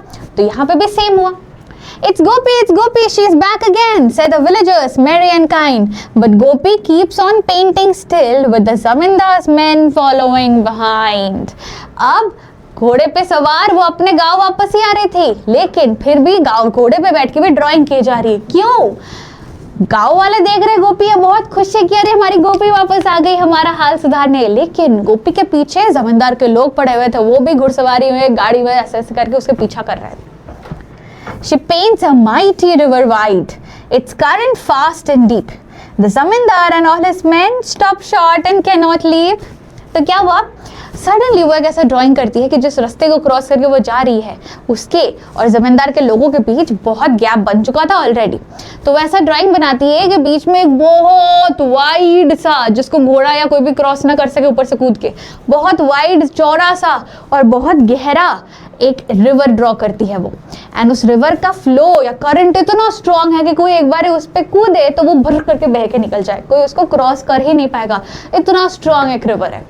इसका ड्राइंग करती है एंड वो ड्राइंग रियल हो जाता है, जिसके लिए जमींदार और उनके लोग नदी के इस तरफ रुक जाते हैं एंड गोपी नदी के उस तरफ अपने गांव की तरफ निकल चुकी होती है। जैसे ही जमींदार और उनके आदमी रुक जाते हैं, गोपी एक चेतावनी देती है। Now, should I paint a beast to leap and chase you through? Stop this chase or it will feast on you and you and you. तो देख रहे हो कितनी हिम्मत वाली है हमारी गोपी। छोटी है तो क्या हुआ, छोटा पैकेट बड़ा धमाका है। वो रिवर साइड में उनको रोक देती है और चिल्ला के बोलती है जमींदार को कि अब क्या चाहते हो, मैं बड़ा सा एक दानव बनाऊं क्या, जो तुम्हारे पीछा करे और तुमको खाने तक तुम मतलब रुके ही ना, वो तुमको हर एक को दिखा के बोलते सबको खा जाएगी। चाहते हो मैं ऐसा बीस्ट बनाऊं, ऐसा एक दानव बनाऊं? जमींदार डर जाता है कि भाई ये धमकी नहीं है, सच में कर भी सकती है ना, क्योंकि रिवर बनते हुए देख लिया उन्होंने अपने आंखों के सामने, तो दानव तो बना ही सकती है। The zamindar cries, no more. I'll leave, I'll go away. He turns and flees. His men behind dare not choose to stay. तो जमींदार ये धमकी सुनकर नहीं प्लीज और नहीं माफ कर दो, मैं चला जाऊंगा, मैं नहीं बोल रहा कुछ, सॉरी गलती हो गई। तो वो जमींदार भाग जाता है, उसके पीछे उसके लोग भी भाग जाते हैं। Nobody stays back and nobody dares to chase Gopi anymore. अब सब सॉल्व हो गया, सारा परेशानी दूर हो गया, गोपी अकेले गांव पहुंच गए अपने सेफली, है ना। अब क्या करती है वो? Now Gopi paints for the village folk a feast of sweets and tea, a courtyard bride, a band to play and songs of victory. जैसे ही राजा महाराजा पहले के समय में कोई जंग जीत कर आते थे तो there used to be songs of victory, जीत की जश्न मनाई जाती थी ना। तो वैसे ही गांव में भी वो एक फीस्ट प्लान करती है। जनरली इस गांव के लोग इतने गरीब है कि खाने के वांदे हैं, लेकिन आज के दिन वो क्या करती है, एक फीस्ट प्लान करती है। मिठाई, चाय, खाना पीना, नाश्ता सब कुछ रहेगा उस जगह में। Plus there will be a band या पीपल प्लेइंग सॉन्ग, ढोल ताशे बजाएंगे, गाने बजेंगे एंड लोग नाचेंगे, कूदेंगे, मस्ती करेंगे, खुशी मनाएंगे कि गोपी सेफ सलामत वापस आ गई और उसके पास वो पेंट ब्रश भी है जिससे हम गरीबों का भला हो जाएगा। You see how nice, how strong, how bold, how fearless, how courageous Gopi is. हमें गोपी के बारे में कुछ चीज़ें पता चलती है कि वो एक बहुत अच्छे पेंटर है। दूसरा, she is very concerned about her family. तीसरा, वो छोटी है इसीलिए वो सैंड में जाके पेंट करती है, तो she is a little innocent. चौथा, she is very courageous. पांचवा, she is very fearless. छठा, she is very bold. and सातवा, she is क्या बोलूँ, वेरी ब्रेव। ठीक है, तो इतने सारे पॉइंटर्स हैं, इनको पोएट्री के अकॉर्डिंग आप आंसर के लिए यूज कर सकते हो, जो भी सवाल पूछा जाए उस हिसाब से। ठीक है, चलो जल्दी से इसके भी कुछ क्वेश्चंस को सॉल्व करते हैं और एक होमवर्क ले लेते हैं। Explain why Gopi made the right decision by refusing to paint for the zamindar. Obvious सी बात है, गोपी को पहला तो प्रॉमिस करना पड़ा था कि वो किसी अमीर की मदद नहीं करेगी। अगर दबाव में आके उसने जमींदार का मदद कर दिया होता तो इतना लालची एंड गंदा सा जमींदार पूरे दुनिया में राज करने लगता। मतलब हर किसी का हाल बहुत मुश्किल हो जाता, जीना ही डिफिकल्ट हो जाता। इसीलिए she did the right thing by refusing the जमींदार।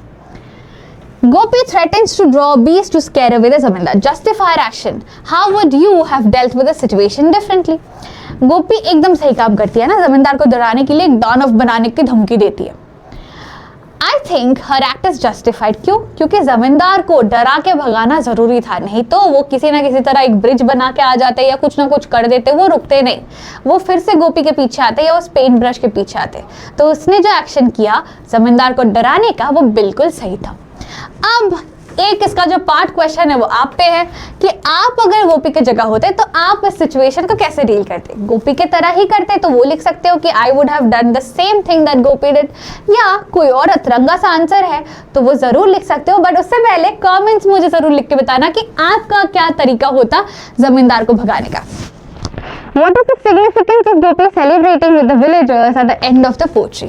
सिग्निफिकेंस यही है कि लास्ट में हम देखते हैं कि बुराई के आगे सच्चाई की जीत होती है। ठीक है, एंड जब सच्चाई जीतती है तो सारे लोग साथ में जश्न मनाते हैं और there is a surrounding of happiness all over. बुराई के आगे सच्चाई की जीत। Compare Gopi's use of the magic brush to how the zamindar would have used it.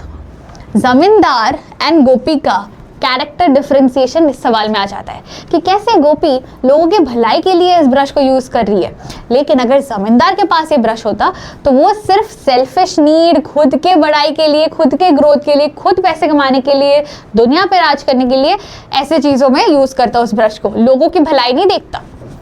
ठीक है, What can be inferred about Gopi's character based on her refusal to follow zamindars order? ये हमने डिस्कस किया है ना, गोपी का कैरेक्टर स्केच हमने डिस्कस किया है ना, तो वो आराम से आंसर बना लो आप। Justify the appropriateness of the title of the poetry. क्या है पोएट्री का नाम? मैजिक ब्रश है ना, पोएट्री का नाम क्या है? Magic brush. तो आसान सा बात है, the magic brush off dreams को जस्टिफाई कैसे करोगे? जो गरीब लोग हैं उनके ख्वाब है कि उनको खाना मिले, बेसिक नीड्स ऑफ लिविंग मिले, इन ख्वाबों को गोपी अपने मैजिक ब्रश से सच कर रही थी, पूरा कर रही थी। That is how you justify the title. ठीक है, अगले सवाल पे आते हैं। If you had the magic brush how would you use it in today's world? ये हो गया आपका होमवर्क। ठीक है, सेकेंड चैप्टर या हमारे पोएट्री ऑफ दिस यूनिट का आपका होमवर्क हो गया ये क्वेश्चन। Done, dusted? नहीं यार, इतनी जल्दी थोड़ी मैं जाने दूंगी, एक और चैप्टर करेंगे ना अपन। चलो, पोएट्री के बाद हमारे पास एक और चैप्टर आता है इस थर्ड यूनिट में, मैजिक एंड मिस्ट्री में, जो कि स्पेक्टेक्युलर वंडर्स है। अब ये जो चैप्टर है ये थोड़ा सा डिफरेंट है, पहला और दूसरा चैप्टर। पहले वाले में मिस्ट्री था, सेकंड वाले में मैजिक था। थर्ड जो चैप्टर है this has a lot of facts. ठीक है, ये फैक्चुअल चैप्टर है, मतलब रियल लाइफ में, रियल वर्ल्ड में जो चीजें एग्जिस्ट करती है उन चीजों के बारे में ये चैप्टर है। Now this includes a lot of details. इनको आपको पॉइंटर्स के थ्रू याद रखोगे तो आसान होगा। देखो, मैं ये नहीं कह रही कि आंसर पॉइंटर्स में लिखो, आंसर हमेशा पैराग्राफ में लिखना, लेकिन जब चैप्टर को याद रखोगे या चैप्टर के नोट्स बनाओगे तो पॉइंटर्स के थ्रू अगर बनाओ तो आसानी से याद रह जाएगी। ठीक है, तो चलो शुरू करते हैं हमारे स्पेक्टेक्युलर वंडर्स। नाउ इस चैप्टर में कहा जा रहा है कि हमें पता है दुनिया में देयर आर 7 वंडर्स, लेकिन हमारे इंडिया में भी, हमारे देश में भी काफी सारे वंडर्स है, and we will talk about 7 such wonders present in our nation. क्या क्या है वो जल्दी से देखते हैं।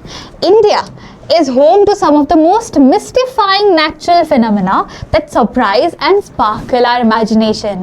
अब आप इमेजिन भी नहीं कर सकते, एक्सपेक्ट भी नहीं कर सकते, हमारे ही देश में कुछ बहुत ही चौंकाने लायक नेचुरल लैंड फॉर्म्स है।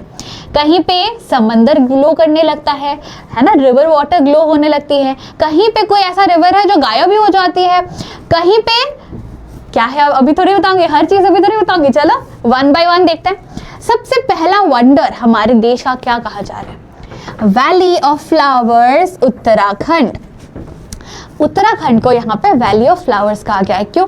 क्योंकि there is a specific time, वो मई से लेके अक्टूबर तक, मतलब पोस्ट स्प्रिंग सीजन, समर से लेके रेनी तक के टाइम जो होता है ना, that is sort of like a botanical Wonderland for Uttarakhand. क्योंकि वहाँ पे इतने सुंदर सुंदर फ्लावर्स दिखते हैं ना, यू वोंट बिलीव, आपको लगेगा आप वहाँ पे जाके ना ऐसे DDLJ टाइप के मूवीज अपना खुद का मूवी बना लो, रील्स बना लो। क्यों? So many different types of flowers, different colours of flowers, अलग इतनी खूबसूरती इस धरती में आपको दिखेगी ना उत्तराखंड के लैंड फॉर्म में। So many different varieties of flowers दिखेंगे ना कि आप ऐसे मंत्रमुग्ध हो जाओगे। ठीक है, तो वो जल्दी से देख लें। The Valley of Flowers is an eye-catching spectacle with around 600 species of exotic flowers, including अलग-अलग flowers के नाम है orchids, poppies, primulas, marigold, daisies, anemones. It is a place where nature blooms in its full glory, offering an attractive view. The trek to the valley offers spectacular views of beautiful waterfalls and wild streams. The valley is home to rare wildlife species like the grey langur, flying squirrel, red fox, lime butterfly, and snow leopard, to name a few. With a stunning backdrop of mighty Himalayan ranges, the Valley of Flowers National Park presents an unforgettable experience for visitors. Spread over a huge area, the Chamoli district, the Valley of Flowers, is a UNESCO World Heritage Site. Between months of May and October, this area turns into botanical wonderland. तो कुछ चीजें हैं जो देखो, अब ये chapter factual है, तो इन फैक्ट्स को आपको याद रखना पड़ेगा। जैसे मैंने कहा पॉइंटर्स के थ्रू क्या क्या है, जो जो चीजें मैंने अंडरलाइन की है ना, वही part 1 as in valley of flowers Uttarakhand के लिए इंपॉर्टेंट है। क्या क्या होगा अगर हम पॉइंटर्स कर ले? सबसे पहला, valley of flowers as in Uttarakhand को एक आई कैचिंग स्पेक्टेकल कहा जाता है। पॉइंट नंबर 2, यहाँ 600 से ज्यादा एक्सोटिक फ्लावर्स मिलते हैं और उनके कुछ नामों के एग्जांपल्स दिए गए हैं। नंबर 3, अगर आप उत्तराखंड में ट्रैक करो तो आपको सुंदर सुंदर झरने एंड एनिमल्स, वाइल्ड एनिमल्स अलग अलग टाइप के दिखेंगे। जैसे कुछ एग्जाम्पल्स है, लंगूर हो गए, फ्लाइंग स्क्विरल हो गए, रेड फॉक्स हो गया, एक्सेट्रा। नेक्स्ट, जो लैंड एरिया है, जो वैली है, उसके पीछे हिमालयन रेंजेस दिखते हैं तो ब्यूटीफुल एक सीनरी बन जाती है। लास्टली, जो चमोली डिस्ट्रिक्ट है, जिसको हम वैली ऑफ फ्लावर्स का नेशनल पार्क भी जहाँ पे स्थापित है, that is a UNESCO world heritage site. And Chamoli district में ये वैली ऑफ फ्लावर्स देखने जाने का बेस्ट टाइम क्या है? मई से अक्टूबर का महीना। ठीक है, ऐसे ही पॉइंटर्स के हिसाब से इस चैप्टर को याद रखना, क्योंकि that will be the easier process. Next हमारा कौन सा डेस्टिनेशन है? The living root bridges, Meghalaya. तो हम उत्तराखंड से आए मेघालय। मेघालय में क्या है? Living root bridges. जनरली आप ब्रिजेस कैसे दिखते हो? वुडन के, स्टील के, आयरन के, अलग अलग मेटल्स के, है ना। लेकिन यहाँ लिविंग रूट्स वाले, मतलब जो नाम है ना वही है, पेड़ों के जो जीते जागते जिंदा रूट्स होते हैं ना, उनको ऐसे ट्विस्ट एंड टर्न कर करके ब्रिज बनाई गई है। And that never breaks. That is one of the wonders of this देश, हमारे इंडिया का। Imagine building a bridge without the use of cement, stones, concrete, etc. Is it possible? The living root bridges are incredible feats of engineering built by the indigenous people of Meghalaya. Living root bridges are one of Meghalaya's most beautiful, tangible UNESCO World Heritage Site. Crossing the many waterways without bridges was difficult for people in the past during monsoon. Attempts to use bamboo or wooden bridges across these waterways proved futile, as these bridges could not last long in the heavy rains and strong waters. Living root bridges are an innovative and indigenous solution to solve this age-old problem. They are made of intertwined roots which are sort of magic, but they aren't imaginary. These bridges have been built for centuries by the indigenous people of the land. It is naturally built ecosystem of local flora. It also symbolizes the relationship and knowledge that the local people have over their region and cultural significance that it holds for them.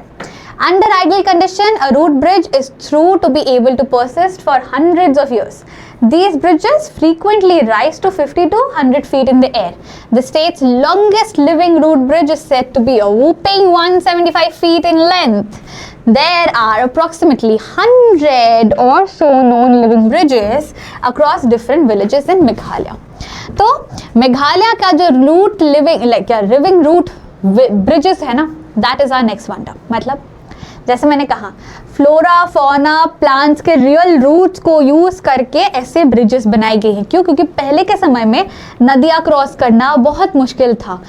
And अगर high flowing stream of water है, उसके ऊपर आप wooden का या किसी भी चीज़ का ब्रिज बनाओ, सीमेंट का कुछ भी बना लो ना, वो फ्यूटाइल नहीं था. मतलब वो नश्वर था, टेम्पररी था, बहुत आसानी से टूट जाए, खराब हो जाए, ऐसा था.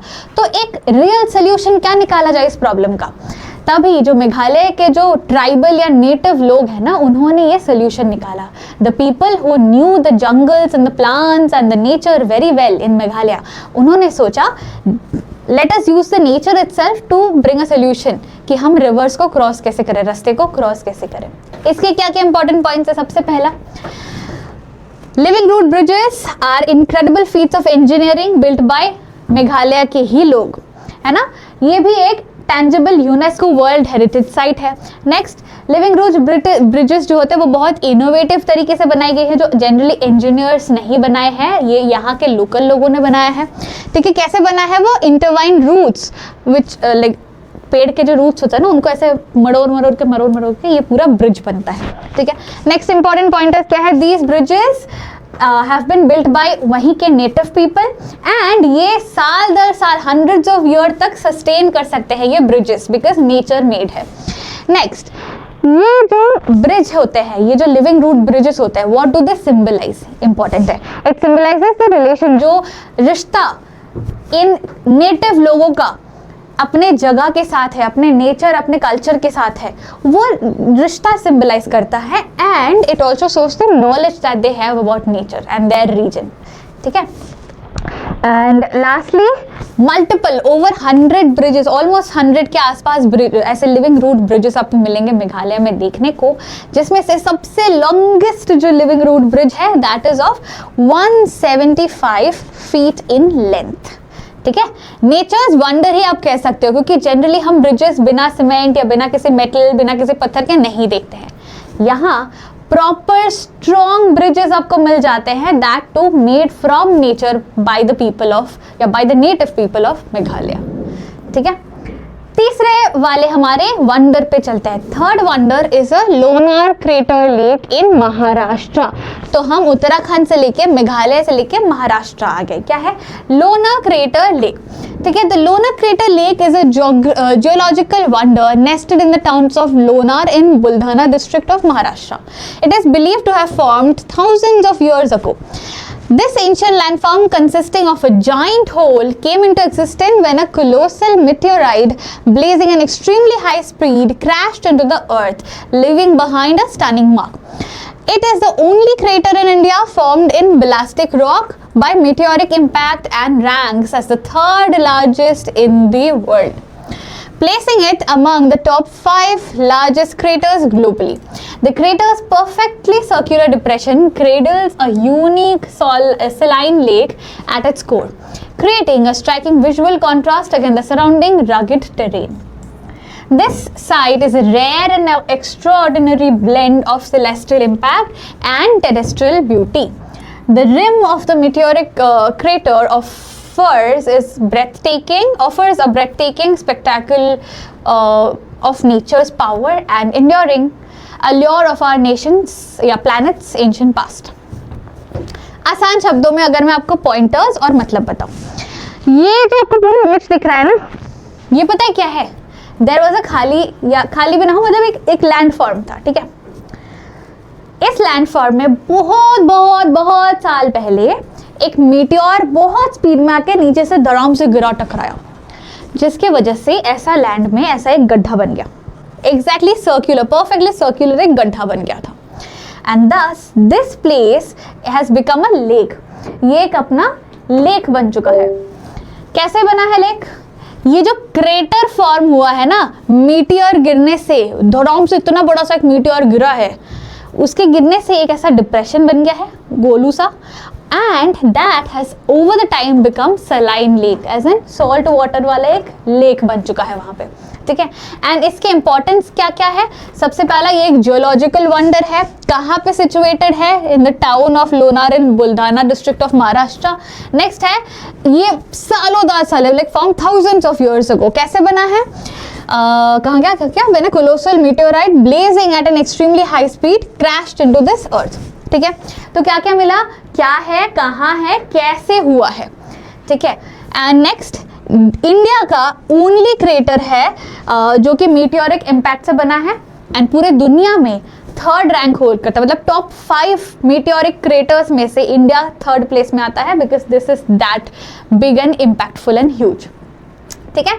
इट होल्ड्स, क्रेडल्स मतलब होल्ड्स, ठीक है। इट होल्ड्स सलाइन लेक, जो पूरा गड्ढा है ना, ये जो पूरा लेक दिख रहा है ना, एक ऐसा गड्ढा है जिसमें नमकीन पानी अवेलेबल होती है, and this is a rare and extraordinary blend of celestial impact and terrestrial beauty. मतलब इसके अगर आजू बाजू आप देखो कहीं पे आपको वाटर बॉडी नहीं मिलेगा, या थोड़ा मतलब the terrestrial beauty is different from what it shows. इसका मतलब क्या है, नदी इस एरिया में जनरली आपको, या लेक्स आपको इस एरिया में आपको जनरली नहीं मिलता, ऐसे एक लैंडफॉर्म के बीच में, ड्राई जोन के बीच में एक लेक बन चुका है, तो that is a very unique scenery that you get to see in the Lonar crater lake of Maharashtra, ठीक है। तीसरा हमारा वंडर हो गया। चौथे वंडर पे आते हैं, चलो। चौथा वंडर है हमारा मैग्नेटिक हिल्स इन ले डिस्ट्रिक्ट लद्दाख। अरे ले लद्दाख आ गए अपन तो, है ना, महाराष्ट्र से पहले उत्तराखंड, मेघालय, महाराष्ट्र, अब ले लद्दाख आ गए। यहाँ क्या है, मैग्नेटिक हिल्स, चुंबक के बारे में बात कर रहे हैं क्या हम, देख लेते हैं। In the travels around Leh Ladakh is a fascinating sight which arouses curiosity to no end. The magnetic hill, a place where gravity takes a back seat. Lying at a distance of around 30 kilometers from Leh, the magnetic hill is marked by a yellow signboard which reads the phenomena that defies gravity. It also instructs visitor to park vehicles in the box marked with a white point on the road, which is known as the magnetic road. When the vehicles are parked at the indicated spot, they begin moving forward at a speed of almost 20 kilometers per hour. This unusual pace creates an optical illusion where vehicles appear to roll uphill, a sight that has left tourists in disbelief for years, caused by the peculiar alignment of surrounding slopes and the horizon line. यहाँ पे अगर आपको picture में भी दिख रहा है ना, मैग्नेटिक हिल नाम का एक ऐसा वो रहता है, बैनर बना रहता है। अब जब लेह लद्दाख जा रहे हो ना, लेह से कुछ 30 किलोमीटर्स के आसपास और आगे जाओगे ना, तो आपको ये मैग्नेटिक हिल्स दिखेंगे। मैग्नेटिक क्यों कहा जा रहा है, क्योंकि यहाँ पे ग्रेविटी थोड़ा उल्टा कहने लगती है। जनरली ग्रेविटी आपको नीचे खींचता है ना, जब आप अपहिल जा रहे हो, अगर आपने प्रॉपरली एक्सेलरेट नहीं किया, नेचर ऑफ ग्रेविटी इज वो आपको अपहिल से नीचे की तरफ बुलाएगी, गाड़ी नीचे की तरफ आएगी। यहाँ क्या होता है, जो मैग्नेटिक पॉइंट या मैग्नेटिक हिल्स है ना, वहाँ पे जो व्हाइट लाइन बनी हुई है, अगर आप गाड़ी को उससे लेके जा रहे हो और कोई मतलब एक्सेलरेशन नहीं है, कुछ नहीं है, गाड़ी खुद ब खुद ऊपर की तरफ जाती है। वो ऑप्टिकल इल्यूशन है कि क्या है पता नहीं, but at a resting point generally गाड़ी अपहिल में नीचे आती है, यहाँ ऊपर जाती है। तो gravity plays a game here, यहाँ कुछ उल्टा ही होने लगता है, मैजिक चीज है यहाँ पे कुछ तो, ठीक है। जो जो अंडरलाइन किया है, those are your important pointers for magnetic hills. चलो नेक्स्ट पे आते हैं, ग्लोइंग वाटर्स ऑफ केरला। अब लेह लद्दाख से सीधा साउथ केरला आ गए हम लोग। केरला में क्या है, ग्लोइंग वाटर्स, ऐसा एक समंदर है जहाँ पे रात में पानी ग्लो करने लगती है। कौन सी जगह है ये, situated 15 kilometers from Kerala's Kochi town, Kumbalangi is a beautiful village with vast green vegetation. In serene backwaters of Kumbalangi village, one can see magically glowing waters in the night. This phenomena is called bioluminescence and is caused by high concentration of microplanktons in the sea, which are small organisms found in the marine and fresh water. ये mark क्यों नहीं हो रही है? This beautiful sight has captured the attention of locals as well as tourists, making Kumbalangi an ecotourism village in India. One can experience the village life in all its beauty and simplicity and acquaint oneself to their cuisine and culture. तो ये बहुत छोटा सा एक part है जहाँ पे हम देखते हैं कि केरला के एक गांव में जिनका नाम है कुंबलंगी, वहाँ पे एक नदी है, there's a backwater area and उस बैकवाटर का जो पानी है वो रात में ग्लो करती है। बायोल्यूमिनेसेंस का आपने सुना होगा ना, कहीं पे आसमान में ग्लो करता है, कहीं पे पानी चमकने लगती है, सैंड रेत चमकने लगता है। तो यहाँ पे भी केरला में भी हमारे पास एक ऐसा बैकवाटर है जहाँ पानी ग्लो करने लगती है रात में, ठीक है। तो ये होता कैसे है?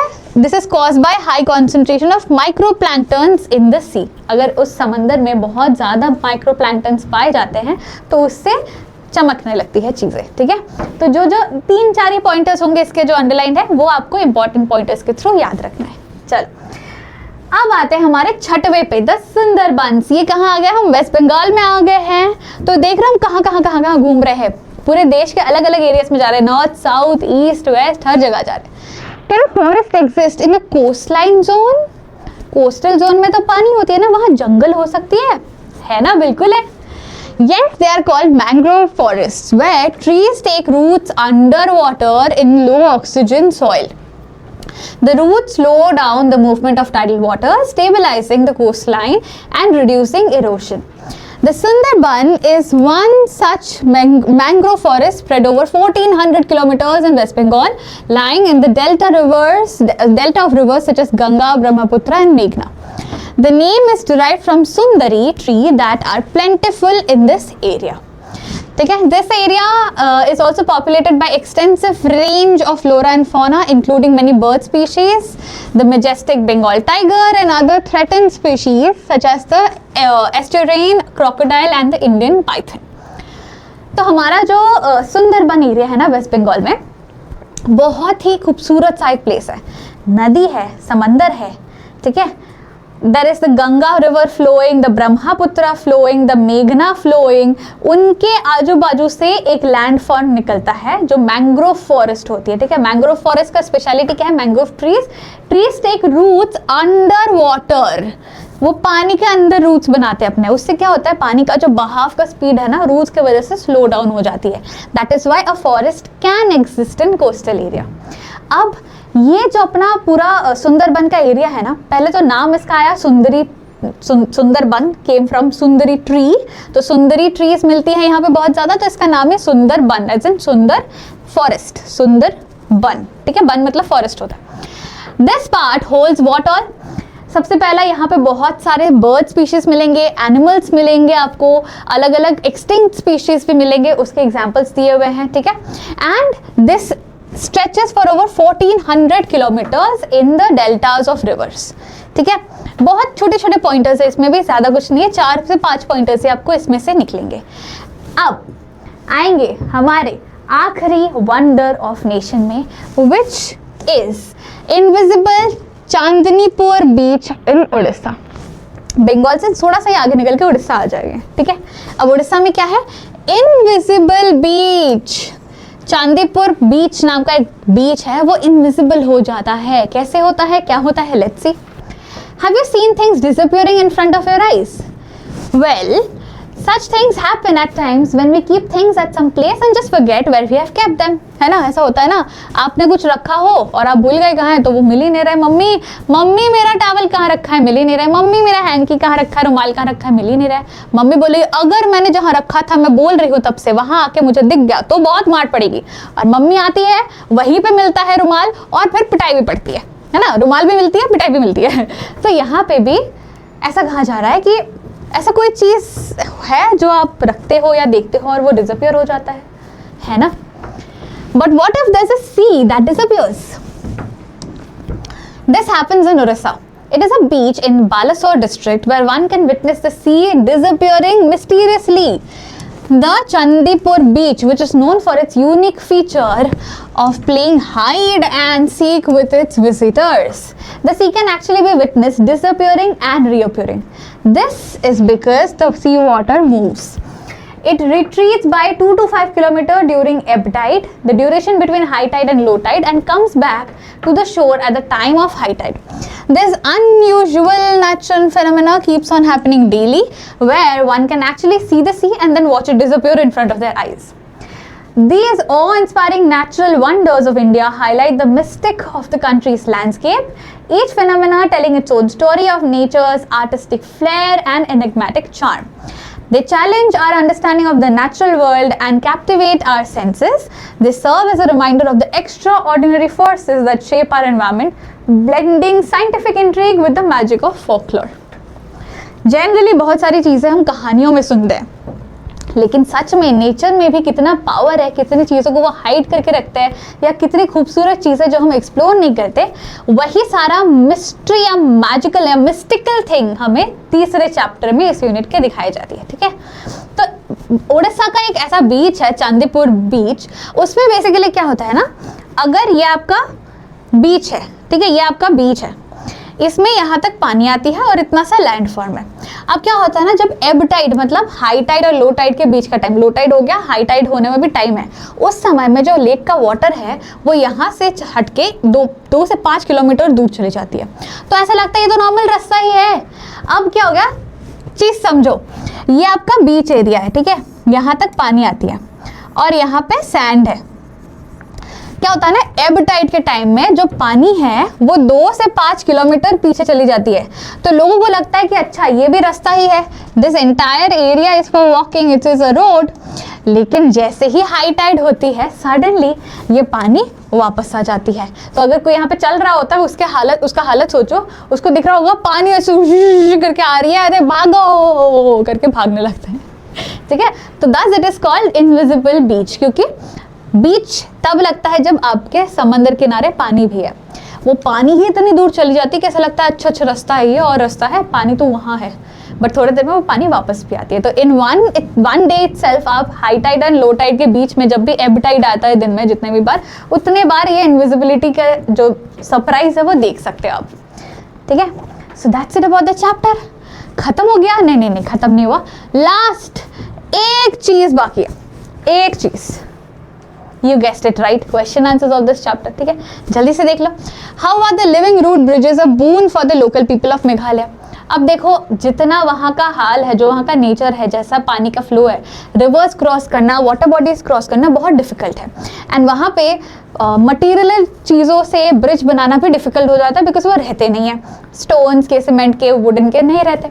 Thus, these living root bridges are literally an advantage या a blessing for the people of Meghalaya, क्योंकि उसके थ्रू वो इधर से उधर जा आ सकते हैं. And its nature, it stays for hundreds of years. Why is the Lona crater lake considered a remarkable and rare site? क्योंकि ऐसे meteoric इवेंट्स का जो इम्प्रेशन बनना, मतलब एक मीटियोर आके धरती पे टकराए, ऐसे 5 जगह है पूरे दुनिया में. वहाँ से इंडिया का ये जो लोना क्रेटर लेक है वो तीसरे नंबर पे आता है. इतना ह्यूज एंड इम्पैक्टफुल था वो. That is why it is a rare sight, क्योंकि ऐसा नहीं होता कि हर दूसरे दिन ही मीटियोरिक कोलिजन्स हो रहे हैं अर्थ पे. बहुत रेयर है और ये थाउजेंड्स ऑफ ईयर्स पहले बनी हुई है. ठीक है, you find saline water on its body. वो जो क्रेटर बना है उसमें अभी सेलाइन वाटर मिलेगा आपको लेक के हिसाब से. And the kind of area जिसको तोड़ के वो क्रेटर बना है, all of it combines to making it a very rare spot. What might be the writer's purpose of highlighting the awe-inspiring natural wonder of India? कारण कुछ ऐसा हो सकता है कि हम हमारे देश को काफ़ी अंडर एस्टिमेट करते हैं. We search for magic in people, in magic shows and outside of India. लेकिन हमारे देश में ही, हमारे नेचर में ही इतने मैजिकल चीज़ें, इतने मिस्टिकल चीज़ें हैं कि हम उनको देख के भी अनदेखा कर देते हैं, समझते ही नहीं है. तो the writer most probably wants us to be aware कि हमारे देश में कितने वंडरफुल लैंडफॉर्म्स हैं जिनको अगर आप ऑब्जर्व करोगे तो you will fall in love with your nation. The writer uses descriptive language and introductory questions for some of the natural phenomena. What impact does it have on the readers? क्या होता है ना, अगर आप descriptive language use करते हो तो readers clearly imagine कर सकते हैं, आपकी स्टोरी को पढ़ के इमेजिन कर सकते हैं कि वो जगह कैसा होगा। एंड क्वेश्चंस जब आप रेज करते हो तो रीडर्स भी सोच में पड़ जाते हैं, हाँ ऐसा कब होता है, वैसा कब होता है। तो that makes the reader invested and attracted towards the story. इसीलिए डिस्क्रिप्टिव लैंग्वेज और क्वेश्चंस का यूज किया गया है। Which of these natural phenomena did you find the most intriguing and why? ये आपका सवाल है, because this opinion based, और आपका जो आंसर है वो मैं जानना चाहूंगी, ठीक है। So that's it for the entire unit 3। हमने इस एक लेक्चर में तीनों चैप्टर्स एक यूनिट के कवर कर लिए। आई होप चैप्टर्स क्लियर है। कोई भी डाउट्स हो कमेंट सेक्शन में पूछो, मैं आपको आंसर्स बता दूंगी। इंस्टाग्राम पर रीच आउट करो, मैं वहां भी हूँ, as it is convenient for you. See you very soon with एक और very asked for topic जो आपने टेंसेस वाले लेक्चर में मांगे थे, मैंने देखा था। ग्रामर का टॉपिक बहुत जल्द आने वाला है। See you soon. Till then, stay smiling and happy. Signing off your teacher Magnolia. Bye bye guys. Take care. ढेर सारा प्यार।